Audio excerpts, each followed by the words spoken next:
Good evening, everyone. Thank you for joining us tonight for our Medicare 101 Part 2. Tonight, we're going to talk about Medigap and Medicare Advantage plans. Hopefully, everybody got the email that I sent out earlier, probably just like an hour and a half ago, 2 hours ago, that included the slides and all of the handouts for tonight's presentation. For those in person, there are a hard copy of the handouts. Hopefully, everybody grabbed a packet. For those here in person, just a couple of housekeeping. Restrooms are through that door. Men's room is the first right. Ladies' room is the right after the kitchen. We do have some coffee and some tea and some water available for anybody who's interested. And we've got a lot of information to get through tonight, so I'm going to try and get you through it as quickly as possible so I can get you guys out of here. But yeah. So during the presentation, I will pause to see if anybody has any questions. If you do have any questions, when I do pause, you can simply raise your hand to ask the question. For those online, you can type your questions into the chat at any time and I'll address them at the pauses. Or when I do pause, you can also unmute and ask your question. And I think that's all the housekeeping. So let's get started. Oh. All right, so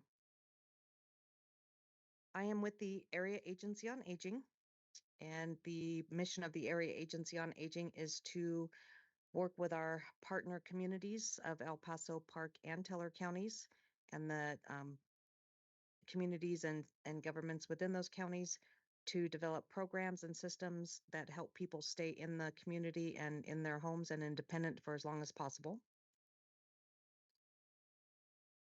And I am the coordinator for what's called the SHIP program, the State Health Insurance Assistance Program. This is a federally funded program. Every county and every state has access to a SHIP counselor. And basically, we are consumer advocates. We're funded by federal dollars, passed down through the state to provide education, information, and assistance on all things Medicare and all things that could possibly be related to Medicare in any way or coordinate with Medicare in any way. But again, we are consumer advocates.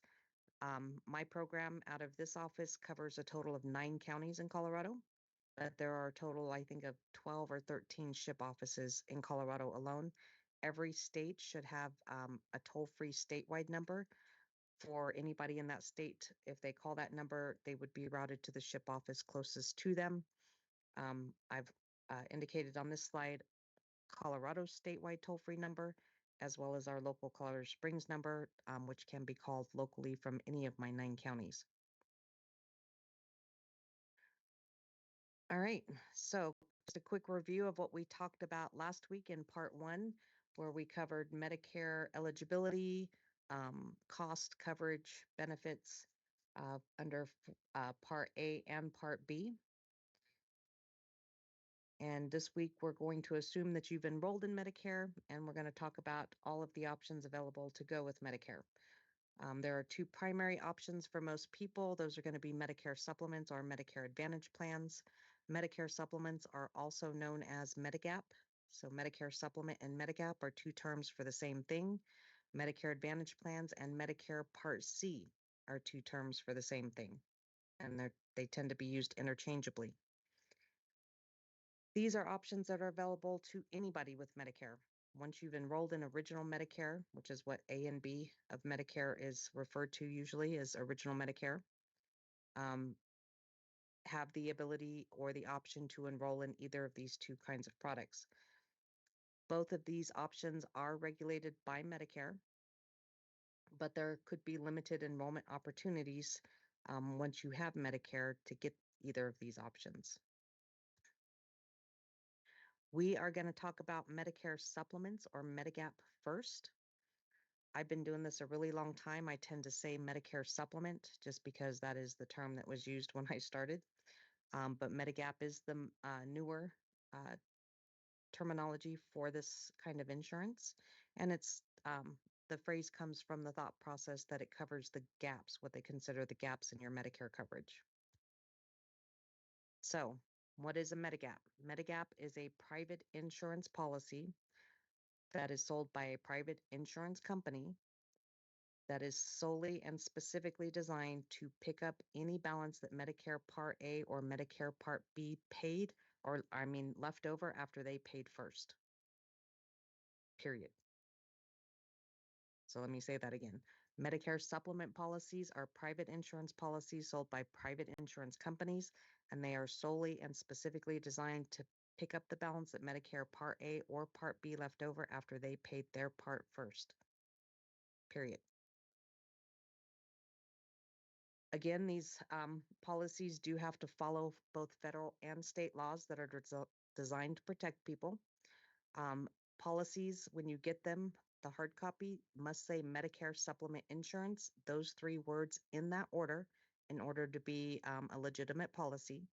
Again, the phrase Medigap comes from the thought that it covers your gaps in your Medicare coverage. Medicare supplement policies come in about 8 different levels of coverage. Those levels of coverage are called plans, and those plans are labeled A through N, with the exception of Massachusetts, Minnesota, and Wisconsin that has some slightly different varieties of coverage. And just like buying most kinds of insurance, costs do vary by plan, by company, by zip code, whether you're male, whether you're female. All those things factor into buying this kind of insurance. So this kind of insurance only works when you have original Medicare Part A and Part B as your primary insurance. So this is a secondary insurance to Medicare A and B. Situations where you would not have the option or want to get a Medigap policy or Medicare supplement would be as if you are already enrolled in a Medicare Advantage plan. You can only have one or the other. Or if you have some other Medicare related plan, such as a retirement plan, if you're a para-retiree or a civil service retiree, if you're a military retiree, you would not need a Medigap or an Advantage plan necessarily because you have good retirement benefits that have been designed to coordinate with Medicare. In this scenario where Medicare is your primary insurance and the Medigap or Medicare supplement is your secondary insurance, Medicare as a primary insurance is good anywhere in this country with any provider that will accept it for any medical need ever. But it is only good within the United States of America and or our territories. Medicare does not cross the border. So for people who retire and intend to do a lot of traveling, for people who snowbird between Colorado and another state maybe, this is a more portable option than Medicare Advantage plans because it travels better, travels easier because original Medicare is good everywhere.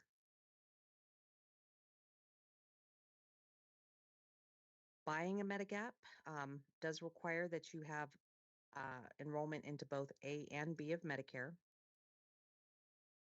And for some people, it could mean that you need to be in your what they call guarantee issue period, which is a period of time that starts from the date your Medicare A and B go into effect and lasts for 6 months.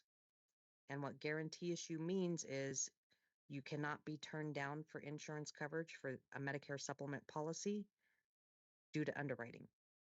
And underwriting is when they look at your health history, and if they don't like what they see, they're not going to sell you insurance. So if you have any sort of pre-existing medical concerns, that 6 months of guarantee issue from the time your A and B are both in effect can be very important if this is the kind of insurance you are interested in purchasing. Because outside of that 6 months of guarantee issue, you would be subject to underwriting where they look at your health history. You have to answer the questions on the application. And if they did not like the answers, they would not have to sell you coverage, this kind of coverage. That can be particularly important for people who are on Medicare at under age 65, because that means that that person has been provided Medicare benefits based on Social Security disability. And if you're on Social Security disability, the assumption can be made and is made that there's already issues, medical issues that they would normally otherwise underwrite. Not every state provides guarantee issue for people under 65 on Medicare, but Colorado does. So the same 6 months of guarantee issue applies to people under 65 as applied to people turning 65. However, for people under 65, this kind of insurance is more expensive.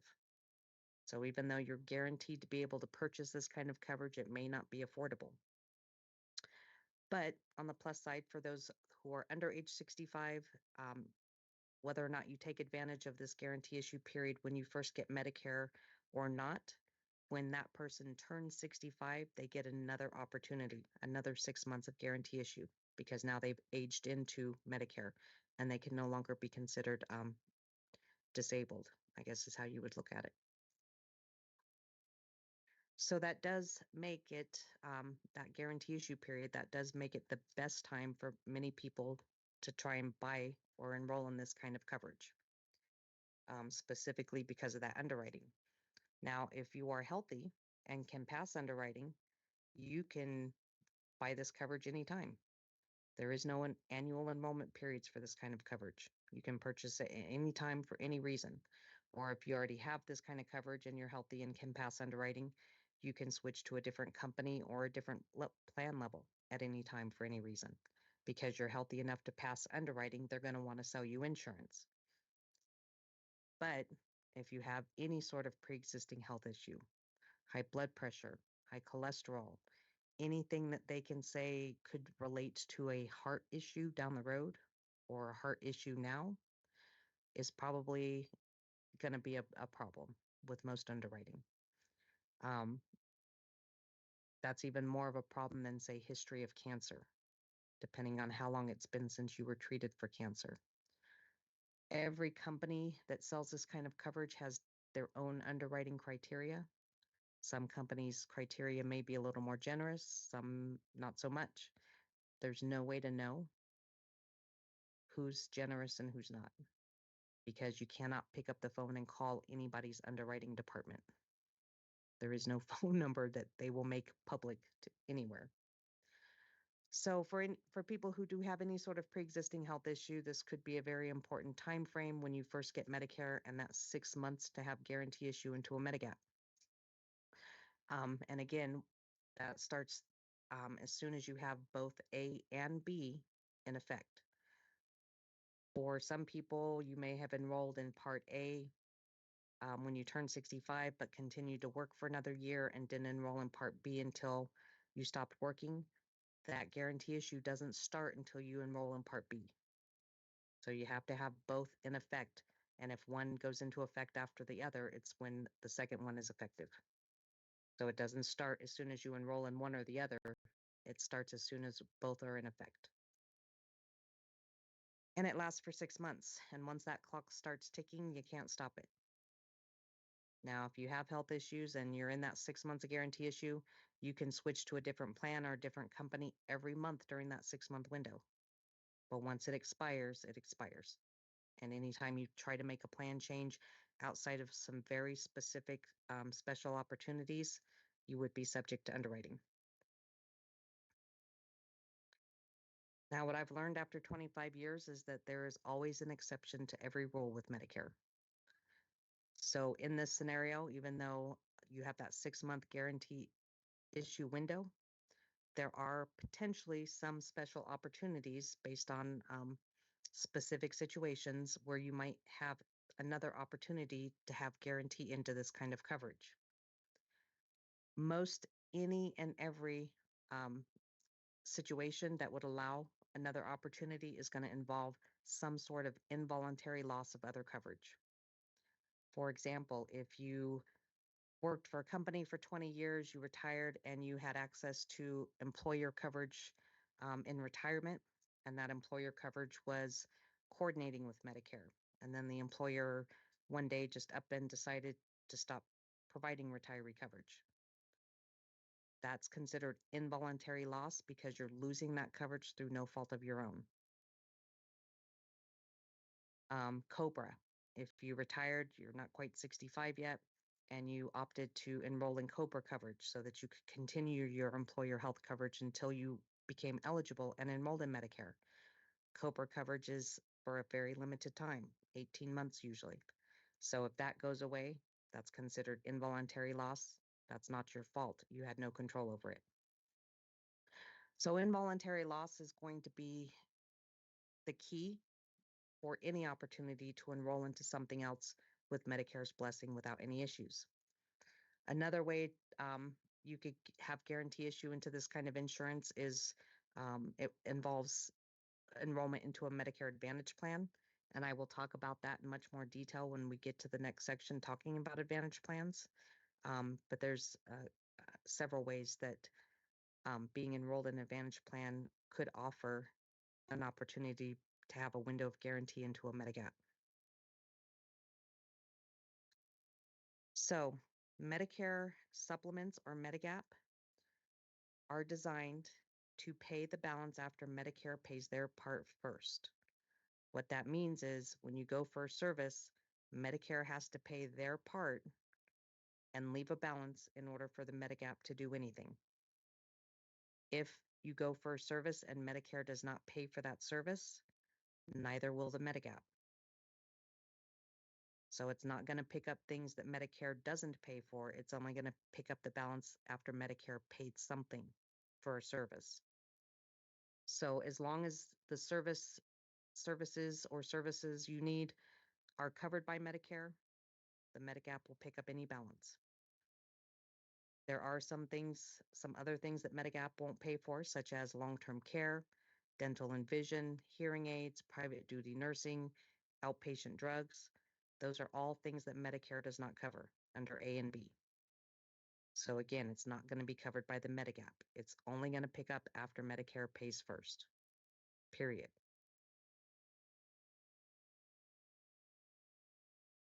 All right, I'll take a quick pause there to see if anybody has any questions yet. Again, if you're online, you can unmute and ask, or you can raise your hand, or you can type into the chat. Or if you guys here in person have any questions. Okay, it's all making perfect sense so far. All right, good. All right, I'm not seeing any, I'm not hearing any, so we'll move on. So I did mention Medigap policies come in different levels of coverage. Those levels of coverage are called plans, not to be confused with Medicare parts, because it is confusing. So Medicare supplement, Medigap have plan levels, Medicare has A and B parts. The chart here on your screen is the chart that does outline what each level of coverage available as a Medigap covers after Medicare. I said the plans are labeled A through N like the alphabet. This chart used to say A through J, all the way until 2006 when Medicare Part D came along, and they decided to take away plans H, I, and J. And instead of just changing those plans, they just kept going on up the alphabet. So we have a skip between G and then it goes to K, L, M, and N. Under each plan designation, each plan letter designation, whatever benefits are listed under that plan letter is what it covers after Medicare pays their part. You'll notice every plan covers what's called basic benefits. Basic benefits, if you remember from last week, are going to pay the other 20% for Medicare Part B outpatient services after Medicare pays their 80% first. So basic benefits covers the other 20% for your outpatient services. Every plan except for plans A and B also covers skilled nursing facility coinsurance. So again, if you remember from last week, if you had an inpatient hospital stay of 3 days or more, and then the doctor discharged you to a skilled facility for rehab or recovery, Medicare pays a 100% for the first 20 days of that skilled facility stay. And then if you're there longer than 20 days, Medicare will continue to pay everything except for a coinsurance, $209.50 per day from day 21 to day 100.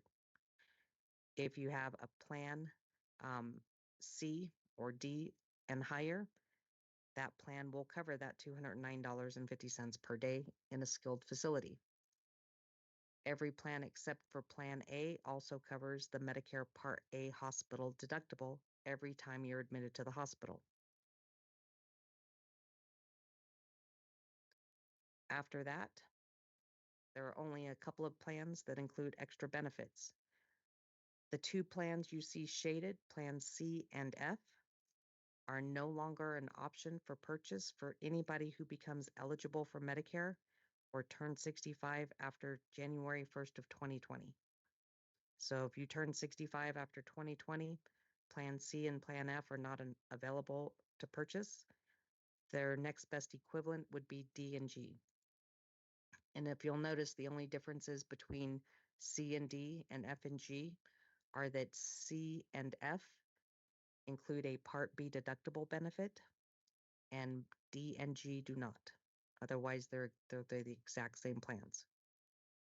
And the reason those plans are no longer available is because someone in the government decided they were too good. If you had a Medicare Supplement Plan F to go with your A and B of Medicare, you paid nothing out of pocket as long as you paid your premiums. It was 100% coverage after your premiums. That was considered first dollar coverage, and they decided that was too good. So they decided to take those plans away. D and G are going to be the equivalents, same plans minus that one benefit. So Plan G covers what's called Part B excess. It's the only plan that covers a Part B excess benefit. Basically, what Part B excess means is it's the difference between your doctor taking Medicare assignment and your doctor not taking Medicare assignment. And the only way to know if your doctor takes Medicare assignment is if you have to pay that doctor for your services upfront. So basically what happens is when a doctor accepts Medicare and they accept Medicare assignment and you go for, say, an office visit, just a regular office visit, that doctor is going to bill Medicare for your office visit. And that doctor is probably going to bill Medicare whatever his retail price is. So say for that office visit, his regular charge would be $300. He bills Medicare $300. Medicare is going to turn around and assign that service a total cost of $100. Medicare says it's worth $100. Medicare pays 80% of the $100. Your supplement under basic benefits would pay the other 20% of that $100. The doctor gets paid a total of $100 directly from Medicare and from your supplement. That doctor accepts assignment. That doctor accepts whatever dollar amount Medicare assigned for that service as payment in full, and the insurance is paid them directly. When a doctor does not accept assignment, it kind of works the same way. You go for your service, doctors still has to bill Medicare. And by the way, doctors are required to bill Medicare on your behalf. Doctor's still going to bill Medicare that $300 charge. Medicare is still going to turn around and assign $100 for that service and pay 80% of it. The difference is when you go to that non-assigned doctor is going to ask you to pay upfront. And that non-assigned doctor is going to be allowed to charge you 15% more because of that. So that doctor is going to ask you to pay $115 upfront. They still have to bill Medicare for you, but when Medicare gets that claim and sees that doctor does not take assignment, Medicare is going to pay you $80 or 80% directly. They're going to send the check directly to you. The supplement is going to send the other $20 directly to you. If you have a Plan G that includes the Part B excess benefit, the supplement will also reimburse you that extra $15 above and beyond what Medicare assigned. So you'd get all of your money back. Without that benefit, you get everything back except for the extra 15% you paid up front. Now, are there a lot of doctors in town that do that? No. I know of one group that does that. Most doctors in this area take assignment. You go in, you show them your cards, you have your visit, everything's taken care of from there. But there is one group, and I can't even remember who it is off the top of my head. It's been a while since I've had to talk to them. And that's it. But that is the difference. That's what Part B excess means, is that extra 15% you had to pay up front. What other communities look like and what doctors take and don't take in other communities, I don't know. So I don't know how advantageous or not it is to have that benefit outside of this area.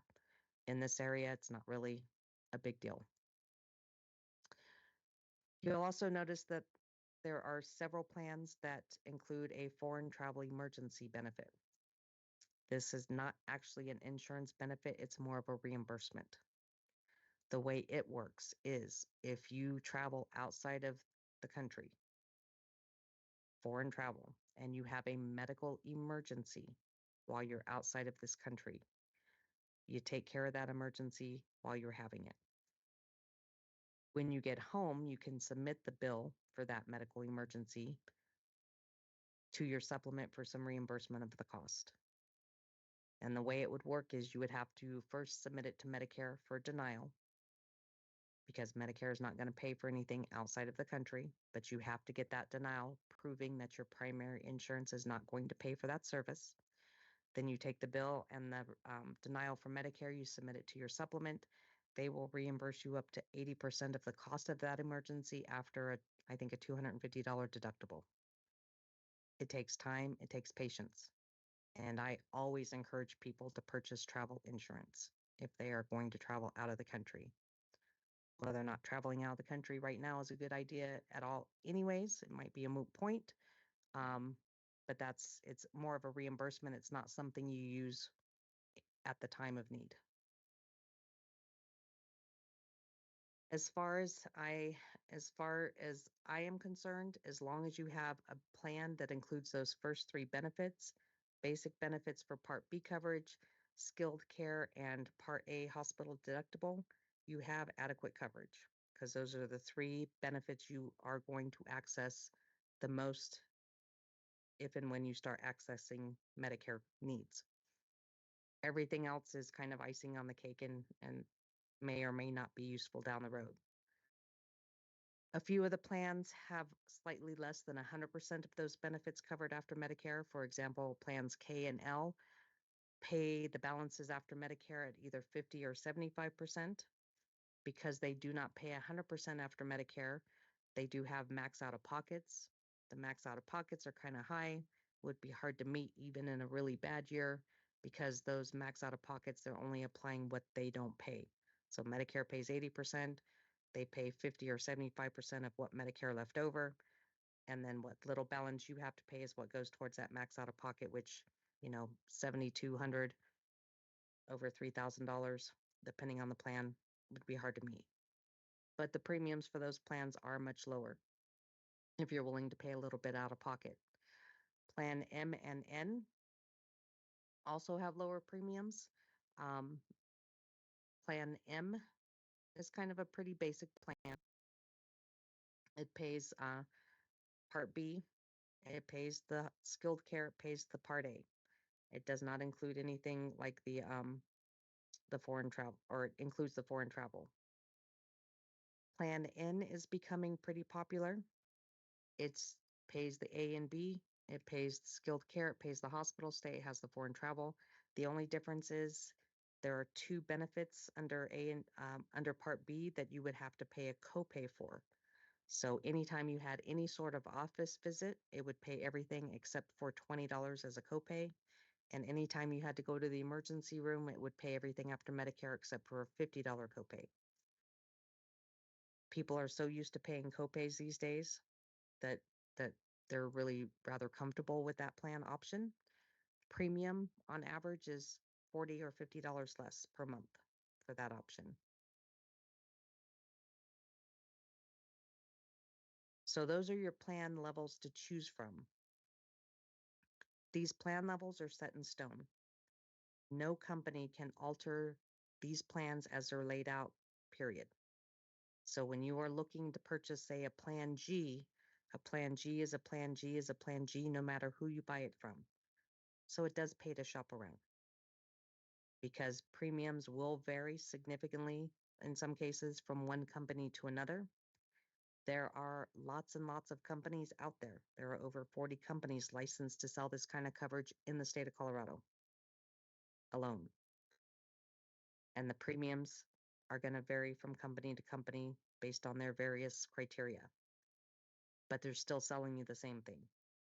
So it does pay to shop around. Now, in the last couple of years, I am hearing that there are some companies that are offering what they're calling innovative options for these plans. They're not altering the plans, they're adding to them, which is why they are allowed to do it. The most common one I'm hearing about right now is a company, Physicians Mutual, is offering a Plan G. It's called an innovative Plan G. What that means is it acts as a high deductible Plan G and then goes to a standard Plan G. Plan G does have a high deductible option. So it has a standard option, benefits laid out as I described them, but it also has a high deductible option where it doesn't pay anything after Medicare until you pay out of pocket $2,800 plus for the year, just in the balances Medicare left over. And then if you were to meet that out of pocket before the end of the calendar year, then that Plan G would kick in and pay 100% after Medicare based on the benefits. But then January 1st, it would start all over for that high deductible. High deductible plan is obviously going to be more cost effective, depending on how you look at it. They're definitely less expensive. But in the past, if someone had enrolled in a plan, high deductible Plan G, they wouldn't have ever been able to change it back to a standard Plan G because of underwriting. Because what I've found over the years is that people who get those kinds of plans wait until they need better coverage to try and go back to a standard Plan G and get better coverage. And of course, they're subject to underwriting at that time and they're not able to do it. So if you do the math, it really isn't cost effective to get a high deductible Plan G typically. But under these innovative plan models, they're only going to make your plan a high deductible for 2 years. So if you're relatively healthy, you don't doctor on a regular basis, it might be cost effective to pay a lower premium under a high deductible Plan G. But then after 2 years, it automatically converts to a standard Plan G and pays 100%. The risk would be is if you stay healthy for those 2 years, and I have no idea what the premium goes up to once it converts. But for some people, it might be a good option. So if you're talking to an agent or broker and they suggest that, and you're relatively healthy, it might be something worth looking at. Other companies are offering different kinds of innovative plans. This is the only one that I know of that offers the high deductible option, but other companies may offer what they call innovative options where they're just adding other stuff onto the plan, such as a free gym membership or a dental benefit of some sort. If those are things that you look at, be sure you look at those extra benefits carefully if that's what you're taking into consideration, and make sure you understand how to use those benefits or access those benefits. In the email and the packets that I provided for you guys tonight, I provided several handouts. This first handout is provided to us by the Division of Insurance. We are very lucky that they put the effort and the work into putting this together for us because they don't have to. But this is a list of all the companies licensed to sell Medicare supplements in the state of Colorado. They update it every year, usually in late summer, early fall. So this is the most current edition right now. The first several pages are basically going to go over everything I've talked about so far. You get halfway through the packet and then you start to see these charts. These charts, the rest of this packet, each page, at the top of each page, it's going to have an age 65, age 70, age 75. So everything is lumped in together by age groups of 5 years. It's going to list every company licensed to sell this kind of coverage alphabetically along the left-hand side, front and back of each page. It's going to have A through N across the top, just like the plan chart we just looked at. If you intersect a company with a plan, and where those two meet, if there's a number, that does represent an approximate monthly premium for that plan with that company based on an 80202 zip code. And Denver does tend to pay slightly higher premiums than we would down here. The purpose of this handout is to let you know who's out there, give you a contact number, let you know some of the criteria they use for premiums. There is a key code for all those little codes next to the names, and tell you what plans they sell and give you an idea of what they charge. It also gives you the ability to weed out companies that you may not have interest in because of the cost, because this is going to give you a good idea of who's going to charge more for that plan G, for example, or who's going to charge less. But these are ballpark prices. So they're going to give you an idea of what it's going to look like, but they're not exact quotes. So this can be a useful handout in that regards. We do now have access as ship counselors to the same database that agents and brokers use, though. We finally got access about 1.5 years, 2 years ago, so that we can provide real-time quotes, price quotes for plans for all these companies. So if that was of interest to anybody, we're happy to sit down with people and do that for them. And that's access we've been hoping to get for as long as I've been doing this, like 25 years now. So we finally got it. Very helpful.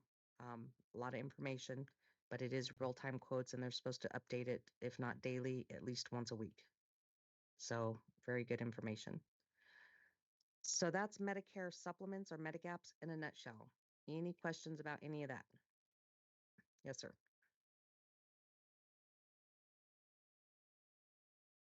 Yes. So the question is, or the comment was that I had mentioned brokers and agents is what I said. So you don't have to use a broker or an agent to purchase any of this. The handout provides you with the toll-free phone numbers. You can call any of these companies up directly, say, I'm turning 65, I've got my Medicare starting next month, I want a plan G. And they will enroll you over the phone. Or they'll mail you an application, you mail it back to them directly with a check. Or you can use a broker. The difference between a broker and an agent is dedicated to a specific company and only works for that company and sells their products. A broker is more of a freelancer. They can contract with any number of companies and sell whatever products they want from those companies. So they can provide you a wider variety and do a lot of the work for you as far as shopping around based on what they have contracted with. But that may not be the big picture or the whole picture, because they're only going to present to you what they decide to contract with, what companies they decide to work for. What we do here is we provide you and all the plans that they sell. And, I have access to the pricing. I can't enroll you.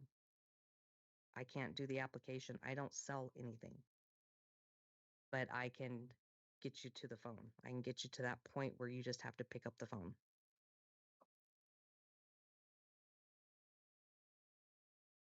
I have a question. Yes. And that is the advantage. I'll be right with you. That is the advantage of what we do, is we will sit down one-on-one with you and talk to you about your situation.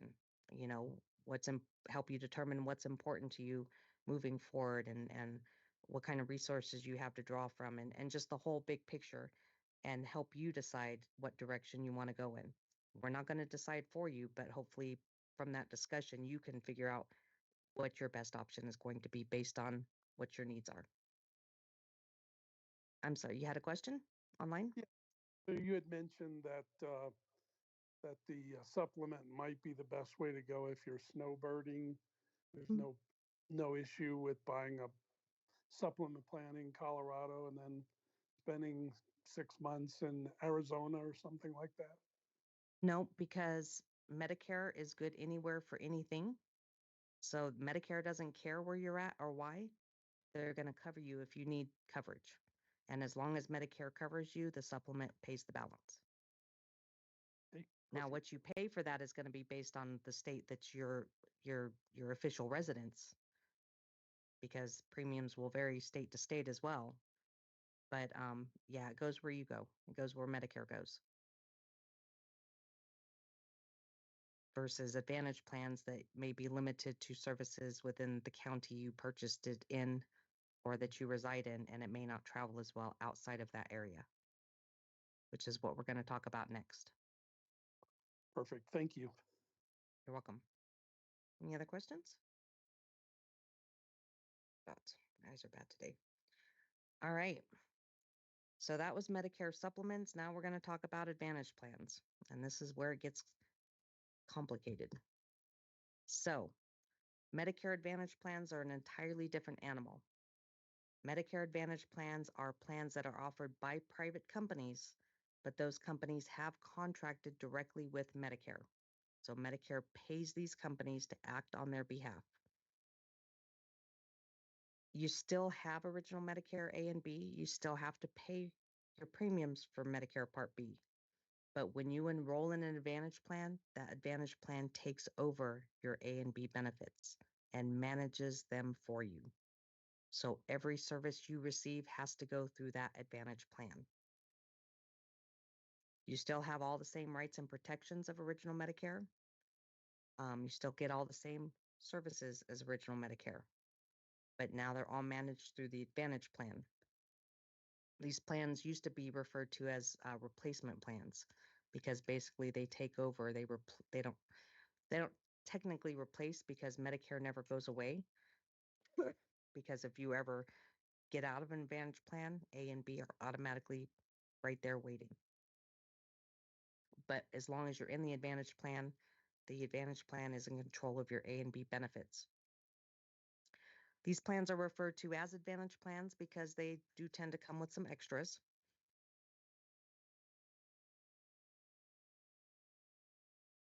When these plans first became available on the market, the biggest extra was free gym membership, Silver Sneakers. I think it's been called Silver Sneakers forever. And as time has gone on, specifically within the last 5 years or so, the extras available through these plans has grown significantly.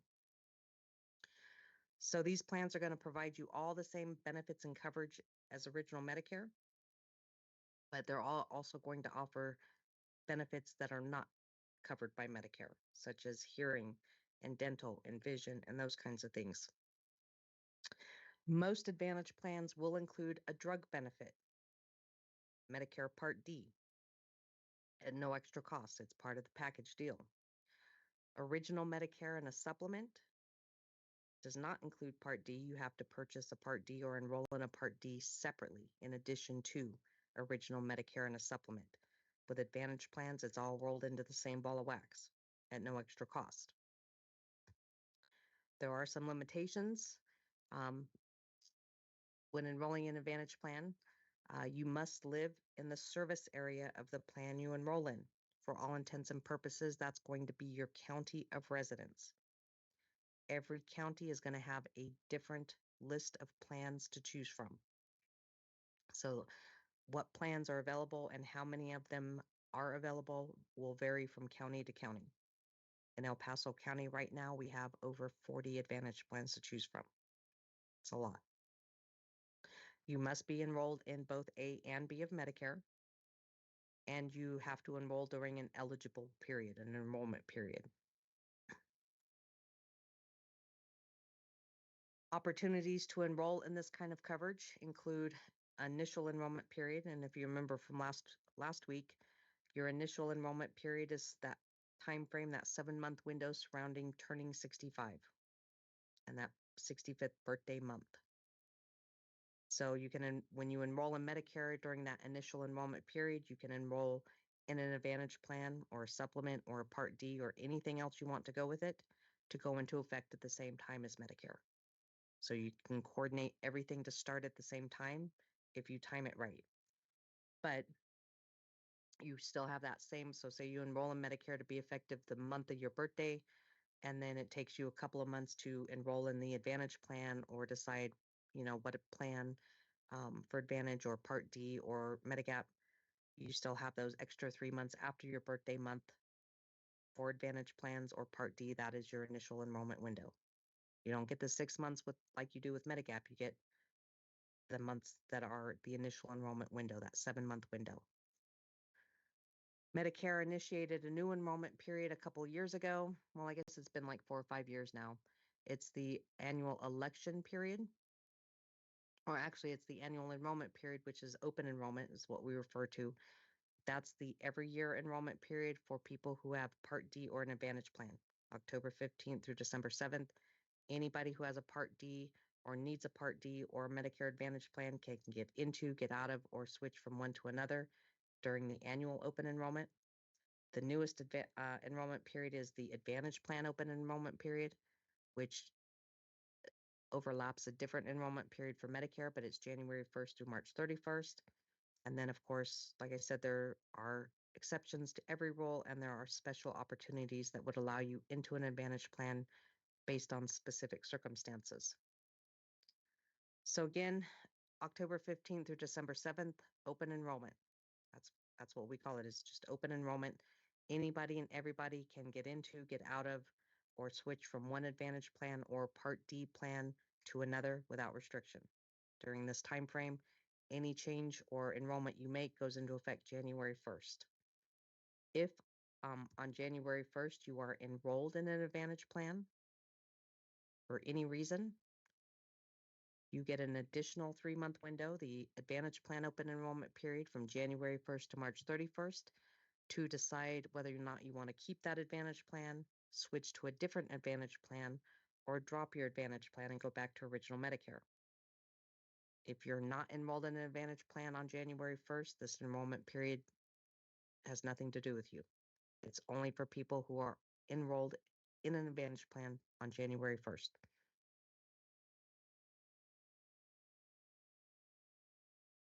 And then special enrollment periods. Again, any special opportunity to enroll in something related to Medicare is first and foremost going to involve involuntary loss of something else. I mentioned with Advantage plans, you may be limited to taking them with you. You have to purchase it in the county of residence that you live in, your official mailing address. If you move from one county to another when you have an Advantage plan, you cannot take your plan with you to that new county. It has to stay behind. Because it's not something that you're choosing to do, leaving it behind, that is considered involuntary loss of coverage. You can't take it with you, no fault of your own. In that scenario where you're moving and you can't take your plan with you, it does provide a 2-month window of guarantee issue into a Medicare supplement, or a 2-month window to enroll into whatever Advantage plan might be available in the county you're moving to. On the other hand, if your plan decides to leave the county, and this does happen, so say your plan has been in El Paso County for a couple years, suddenly they decide they're not making enough money, they don't want to be in El Paso County anymore, they pull out. Again, they're leaving, it's not your fault, it's involuntary loss. Again, gives you an opportunity to have guarantee into a supplement or the ability to enroll into whatever other Advantage plans might be available. Or loss of other creditable coverage, again, such as employer retirement benefits, COBRA, employment coverage, are also going to provide guarantee issue into a supplement or into an Advantage plan. Another opportunity because of Advantage plans is what they call a test drive or a trial right. Medicare Advantage plans have exploded onto the market in a fairly short amount of time. When they first came onto the market, like in 1985 or 95 or 96, there was one, Pacificare, if anybody remembers that name. And then a few years later, we had another one. For a while there, we had maybe 3 or 4 of them in Colorado. And then suddenly we had 50 of them, like overnight. They just exploded onto the market in the last 5-6 years. Because of that explosion, there is a lot of misunderstanding of how these plans work. There's a lot of misinformation out there about these plans. And there's a lot of people who find themselves enrolled in these plans and not happy about it because they thought they were getting something else. Because of all of that, Medicare created this test drive opportunity. What this means is if you become eligible for Medicare, you enroll in Medicare, and you decide you're going to try an Advantage plan, Medicare will provide you up to 12 months to test drive the Advantage plan to see if it's going to work for you. And if at any point within that 12 months you decide it's not the coverage for you, you would be allowed to drop it and still have guarantee issue into a Medigap or Medicare supplement. This test drive is for people turning 65 and enrolling in Medicare only. So in a way, it can extend that 6 months of guarantee issue into a Medigap almost another 6 months with some limitations. So if you go past the 6 months initially, and you're going to keep that Advantage plan all the way to month 11, you're going to push it as far as you can because it doesn't cost you anything. After the initial 6 months of when Medicare kicked in, you had that guarantee issue into a Medigap. It's going to extend that guarantee issue, but it's going to extend it with a limited choice of plans to choose from. So if you are at month 11, before you decide to drop the Advantage plan, you have fewer Medigap plans to choose from. I want to say A, B, D, G, K, and L. And that's it. You only get 6 plans to choose from, which is not always a disadvantage, but it is a little more limited. You would also have that 12-month test drive if when you turn 65 and you got a Medigap, Medicare supplement, and you stay enrolled in a Medicare supplement. 5 years down the road, you decide you want to try an Advantage plan because all your friends have them and they tell you all these great things about them. You're going to try it. You drop your Medigap, you enroll in an Advantage plan during an open enrollment period. You would be given another or a 12-month test drive opportunity to see if that Advantage plan is going to work for you. And if at any point within that 12 months you decided no, you don't want it, you'd rather have your Medigap back, you're guaranteed back into the Medigap you dropped only. Unless that's no longer available, then you'd be able to pick something else. But typically it's the plan you dropped only. So those are the 2 ways you can use the test drive. You either use it at 65 or you get a Medigap, keep the Medigap, and down the road you decide you want to drop it and try the Advantage plan.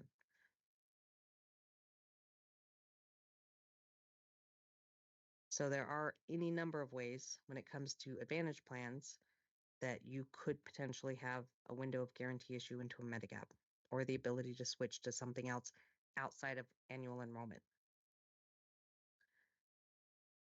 Another big difference between Medigap and Advantage plans is out-of-pocket costs. So again, you must still be paying your Part B premium. You got to have A and B.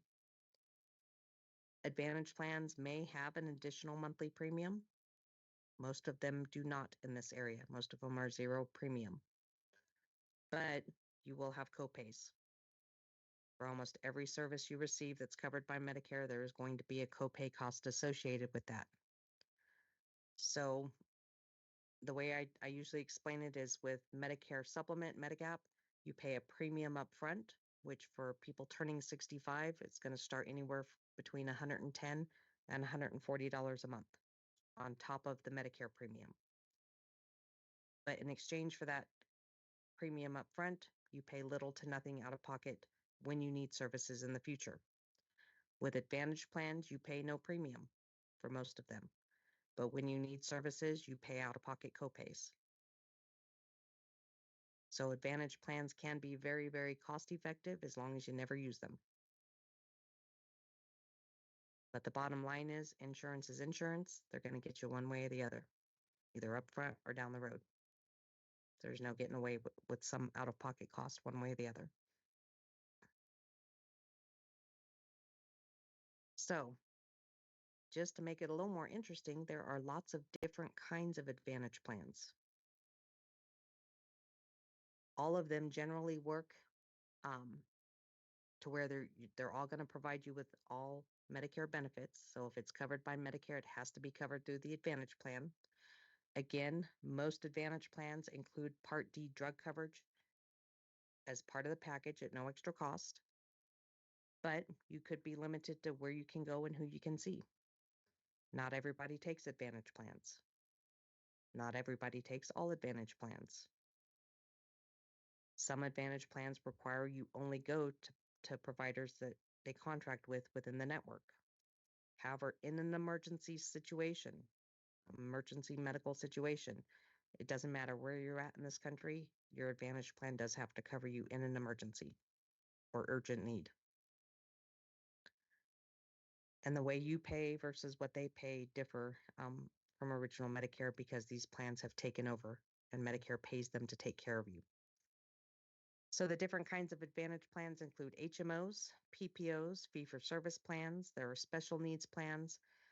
HMOs are now coming with some POS, point of service options that are going to have point of service for some very specific benefits. There are also Medicare savings accounts. We still don't have any in Colorado. We don't have any demonstration or pilot programs. We do have PACE programs in Colorado. If you want a complete list of all the plans available in Colorado, I do have some Medicare and U handbooks specific to Colorado that lists all the Part D and all the Advantage plans available in this state every year. Or you can always call 1-800-Medicare and ask them. They'll tell you what's available based on your zip code. You can come and see us. We'll help you go through the Medicare website, or you can go to medicare.gov and use their plan finder and see what's available in your zip code. I'm going to go real briefly over each type of plan because they do vary quite a bit. So many Advantage plans are going to be HMOs. If you've ever been in an HMO is an HMO. You have to stay in network. You may be required to get prior authorization for services or referrals to see specialists. If you go out of network, you have no coverage. If you go out of network with a Medicare HMO, Medicare is not going to pay for anything. You have to stay in network. All HMOs will include drug coverage. PPOs are a little more flexible. PPOs have a network of providers and facilities they would prefer you use, but they're not going to limit you to those providers. If you choose to go out of the network, you can do so as long as you can find a provider willing to take your plan. They have to be willing to take your plan out of network and be willing to accept what that plan is going to pay them for services. And your copay will be higher to go out of network. So what you pay out of pocket is higher. But because you can go out of network, referrals to see specialists are no longer required. Prior authorizations may still be required for some services. PPOs may or may not come with Part D drug coverage included. If it does not include a Part D plan, you can purchase a Part D plan separately, or you cannot purchase a Part D plan separately. So you have to have a reason to be in a PPO without drug coverage, such as you have access to VA or something. Fee-for-service plans were supposed to be the most flexible plans of all. There was no network. You could go to anybody you could find that would take it. But it became your responsibility to find the providers that would take your plan. And because there's no contract with these providers, that provider could decide, I'll take you now, I won't take you next time. So there's nothing that requires them to continue to see you if they decide they don't like what the plan pays them. So that is the downside. What was happening, unfortunately, when these plans came out is there were agents out there selling them in counties that no provider took them. So Medicare had to make a rule and require these plans to contract with at least one provider in every county. So there's at least one doctor you can see in every county if you get this kind of plan. These plans may or may not come with Part D coverage. If it does not come with coverage, you can purchase a separate Part D plan so you have drug coverage. There's no network, so no referrals are required. Prior authorizations may be required for some services, but nothing more beyond what original Medicare would have required. So these plans can be more flexible, and there's not a higher cost to go out of network because there is no network. Special needs plans are basically advantage plans for specific populations, such as people who have Medicare and Medicaid, or who reside in certain long-term facilities, or have a qualifying chronic health condition. These plans are not widely available in every county, but they are becoming more and more popular because Medicare pays these plans a lot of money to enroll these populations. You'd have to go to Medicare to find out which ones are available. Special needs plans may come with some additional extra benefits above and beyond what regular Advantage plans would because of the population they serve. And then PACE programs are basically Advantage plans specifically for people who are Medicare and Medicaid. And it's basically like an HMO on steroids. There is a network you have to use, and you have to use the PACE providers, but they will provide extra case management services because this program is designed to keep people out of long-term care facilities and in the community. So they will go a little bit above and beyond to help you stay at home, such as providing in-home services, medication management, those kinds of things. But it's specifically for people who are Medicare and Medicaid or Medicare and Medicaid eligible. So if you enroll in Advantage plan, you do have all the same rights as you do with original Medicare, which includes access to providers. It includes being allowed to know how doctors get paid with these plans, fair, efficient, and timely appeals processes, and expedited appeals in certain situations. You have the right to get any health service you need through these plans. You have a right to get all of the information about these plans in easy to understand language. And of course, you have the right to have all of your information kept private. Again, there's a lot of misinformation, a lot of misunderstanding about these plans. So Medicare has had to make a lot of rules. And a lot of the rules are surrounding how these plans are marketed. There's lots and lots of things agents and brokers are not allowed to do when trying to sell someone this kind of coverage. I'm not going to go through this list. It's two full pages or two full slides long, but I encourage you to go over the list because there's lots of things they're not supposed to do. I do separate presentations regarding marketing and fraud and abuse and stuff if anybody's interested. But yeah, lots of things they are not supposed to do that I do still catch them doing here in town, such as paying for dinner. They're not supposed to do that. And certainly if anybody had any questions or think that something might be happening that's on this list, please give us a call and we would love to hear about it. Medicare would love to hear about it because they're paying a lot of attention to those kinds of things right now. So lots of things that they can and cannot do when it comes to marketing the plans themselves. They have to be very careful about what they put out in the universe. Medicare must vet all of their marketing material. They're supposed to comply with the do not call registries. They're supposed to get permission to contact you, have you sign forms when you sit down and have an appointment. Lots and lots of things that they are and are not allowed to do or required to do. And I do have additional information if anybody's interested. So basically, those are Advantage plans. Totally different in how they work compared to Medicare supplements. Some of the things you'd want to take into consideration before you enroll an Advantage plan is whether or not that plan covers your prescriptions.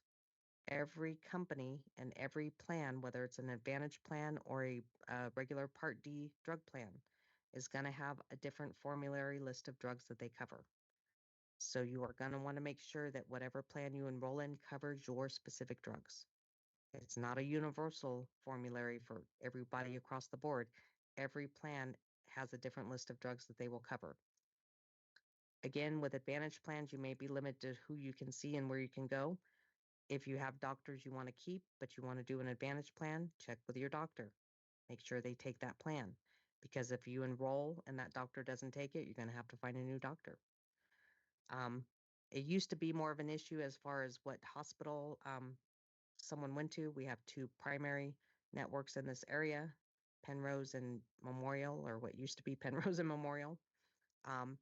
Not so much anymore because most of these plans will now contract with both networks, both hospital networks. So not as big a deal to make sure that you can go to the hospital you want to go to, but it never hurts to ask.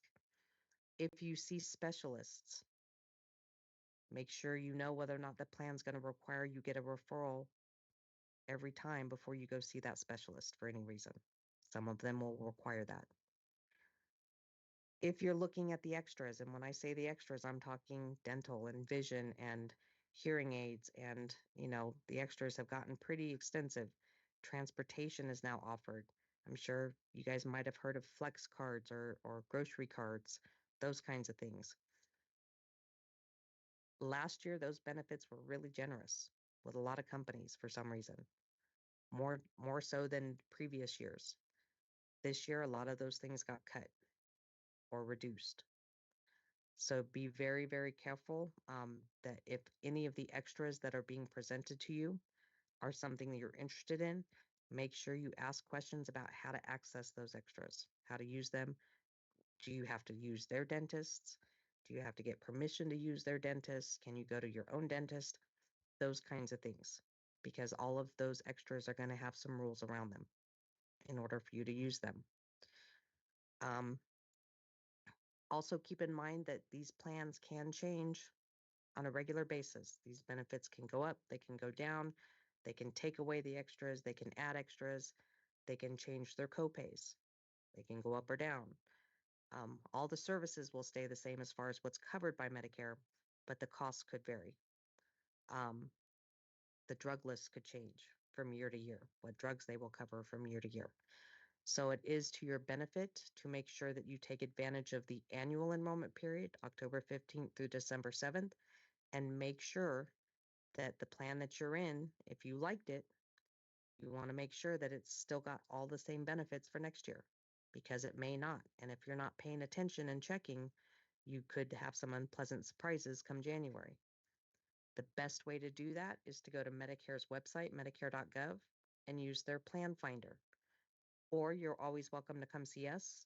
All we do between October 15th and December 7th is sit down with people and use the plan finder to make sure that their coverage is still going to be as good next year as it was this year.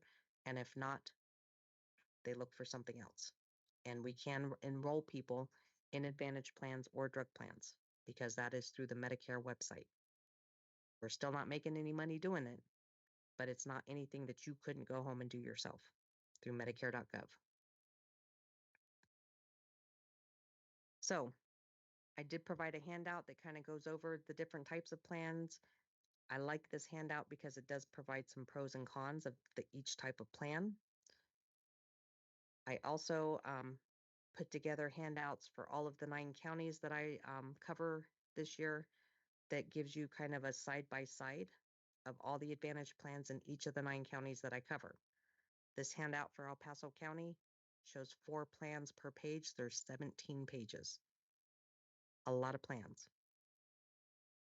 And you're going to notice if you look at that handout, that side-by-side comparison, all you're going to see as far as differences are differences in the copays and costs kind of thing. Maybe the star ratings. If it's got deductibles, there could be differences in deductibles. These plans do have max out-of-pockets, meaning if you spend enough money in copays within the year and hit that max out-of-pocket amount, the plan would have to pay for anything else you had done that year at 100%. But then come January, those max out-of-pockets start back over, deductibles start back over, and some of those max out-of-pockets are kind of high. It would be hard to meet. But some people find that handout pretty helpful to just kind of get a bird's eye view of everything all together. That is Advantage plans in a nutshell. I could certainly go deeper, but I will not do that to you guys tonight. Any questions about any of that? Yes. Sure.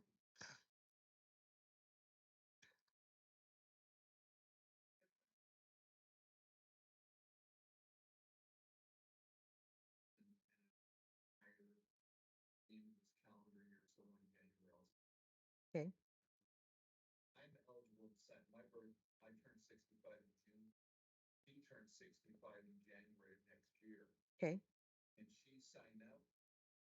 And so if I go with an advantage and I go self plus one and put Everything's individual.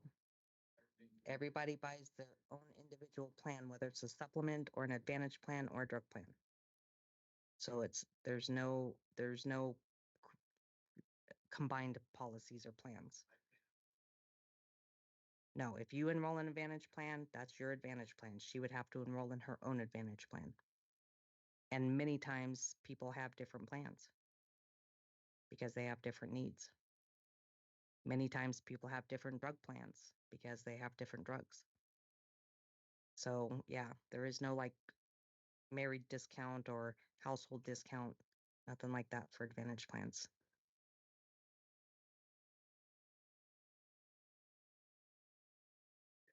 Are you, yeah, I was going to ask, are you retired military? Okay. Okay. So yeah, I mean, if you're going to continue to work, I'm assuming she's insured through you, through your employer. So you're going to continue to work until she is eligible to get Medicare? Is that the plan? Okay. And then you'll both get Medicare at the same time. Okay. So yeah, you're going to want to look at the plans that work best for you individually. Because most of these plans have no cost, no premium up front. So there's not a discount to be had even if you could do that.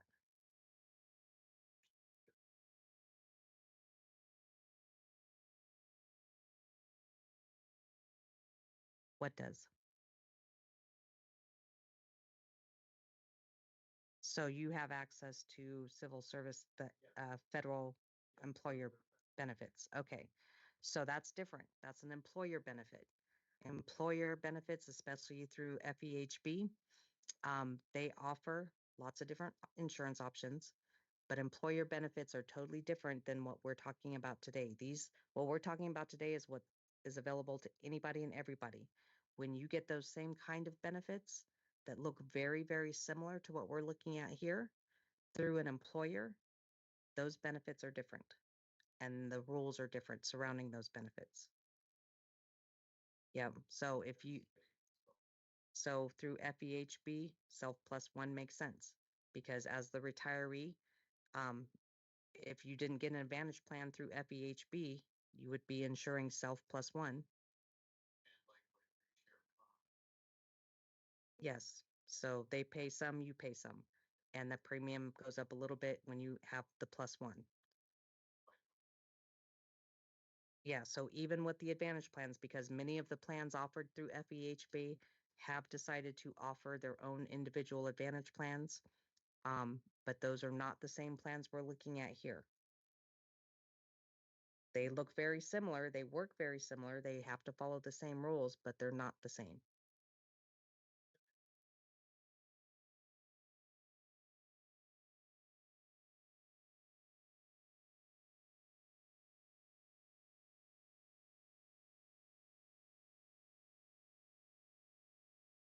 C is an advantage plan, is a PPO. Yes. So you have A and B or a supplement, or you have an advantage plan, or you have retirement coverage.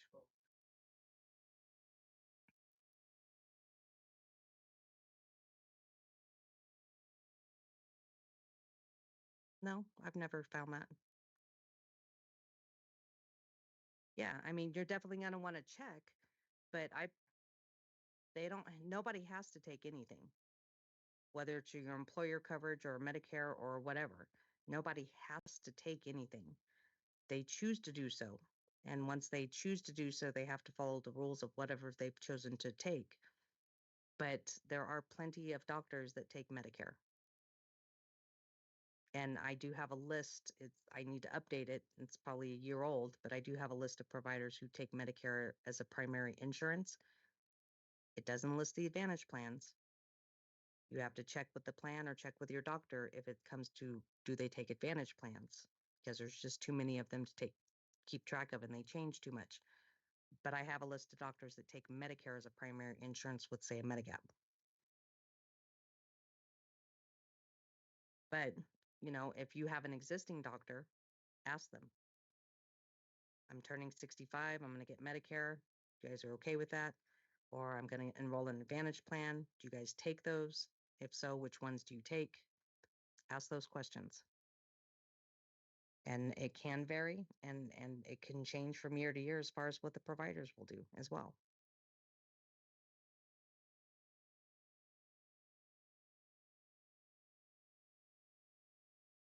Their retirement plans.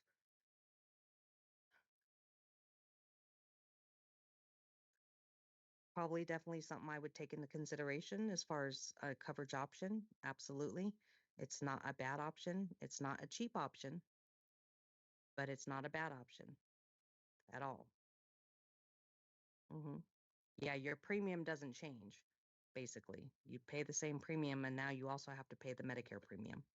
But it does coordinate with Medicare, whether you do the Advantage plan options through whatever insurance you choose, or you just have continuation of the coverage you've had. It just becomes secondary to Medicare, but the price doesn't change. We get a lot of federal retirees, we get a lot of military retirees, a lot of para people. So we're pretty well versed on those options and how they change from year to year. And so we're happy to talk to people about those. Welcome. Yes, sir. Yes.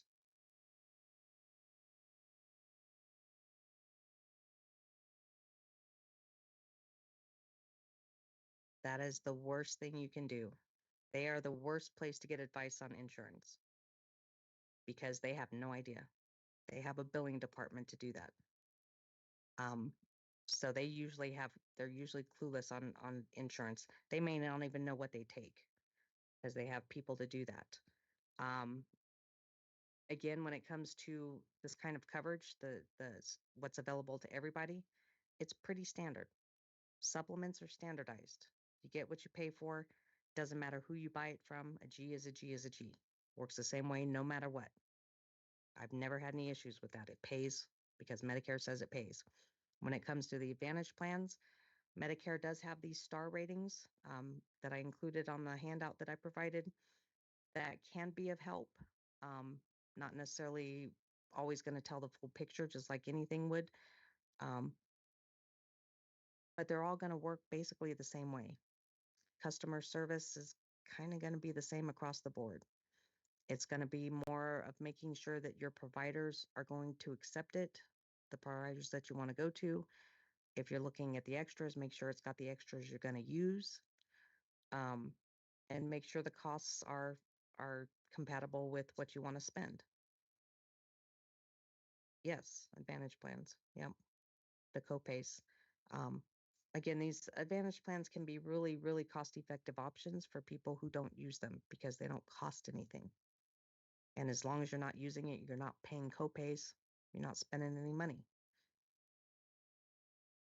You do want to make sure you take advantage of open enrollment every year to make sure you're not caught off guard or uninformed of any changes. Yep. Medicare supplements, that is one of the advantages of the supplements. They never change. You have Medicare and a supplement, that coverage is set in stone for as long as you have it.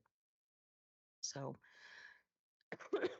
and with a lot of employer plans, FEHB's coverage has been pretty steady for a really long time. Same with para, same with TRICARE. So, if you have those options, I definitely encourage people to look at those options because you worked all those years, you paid into those systems. Definitely should be options you're taking into consideration. Any other questions? Excuse me. No? I mentioned real quick, we're almost done. Mention real quick Medicare savings programs, which are financial assistance programs for people who have lower or limited income. to help cover the cost of Medicare. That handout was in your packet last week. I'd just like to go over those numbers again. Again, we also do fraud and abuse education and assistance and presentations. And that's it.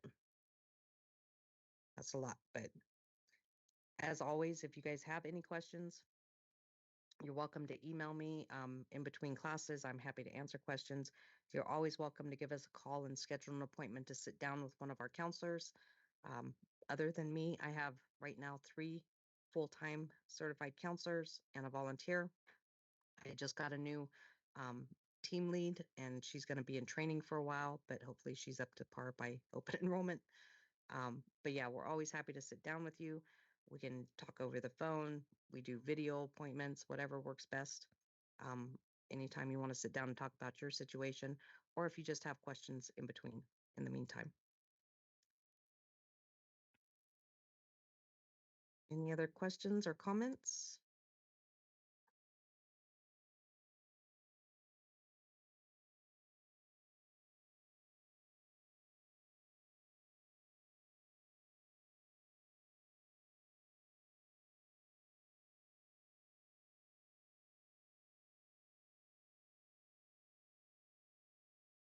Well, thank you. I appreciate that.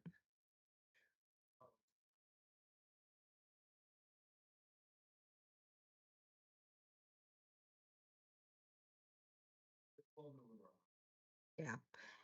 And again, the whole point of what we do here is to educate. I'm going to give you more information than you ever wanted to know even existed, if you want it. But I'm not going to sell you anything. I don't push anything. I'm not here to make a dollar. I'm here to help you. And that's what we do. On the other hand, I'm not gonna recommend anybody for you to go as far as a broker or an agent. I'm not allowed to do that. And I'm not going to tell you one's better than the other. I wouldn't do that. But hopefully the information that I'm able to provide to you gives you enough to make those decisions yourself. And that's kind of the whole point. So, and we deal with, you name it, we've dealt with it. If it can intersect with Medicare in any way whatsoever, Medicaid, I know more about Social Security than I ever wanted to know. Ever. I've looked up more information in the Social Security's regulations that I didn't even know existed than I ever wanted to spend time doing. But it's important because it all intersects eventually. So we have to be versed on pretty much anything that could be connected to Medicare in any way. So we're happy to answer questions or help in any time.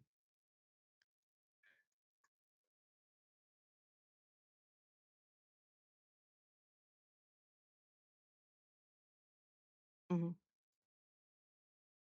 Sure.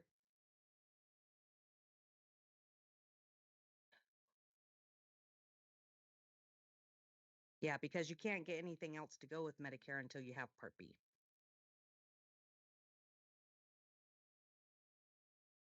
And for people who are eligible or entitled to Part A at no cost, a lot of people do enroll in Part A. Go ahead and just do that, even if they're going to work past that.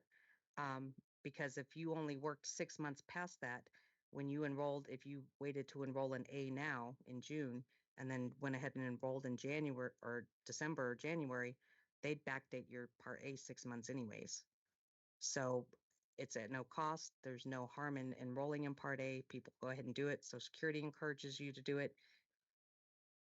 And then you are enrolled in Part A. Part B enrollment makes it a little bit easier probably because you're already in the system. I do encourage people right now, if you can, go online. There's no walk-ins at the local offices. Phone service may be touch and go for a while because I'm not sure they've decided if they're going to turn the phones off or not at this point. But if you can go online, they've been pushing everybody to go online for Social Security for a while anyways. This might be the final push to get everybody online. Hopefully, maybe, unfortunately.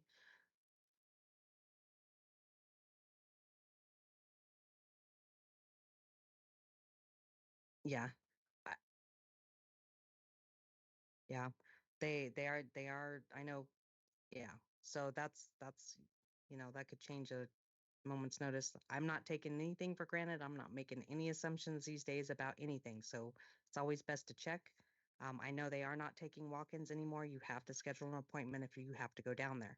But if you can do it online, you don't have to worry about either of those things.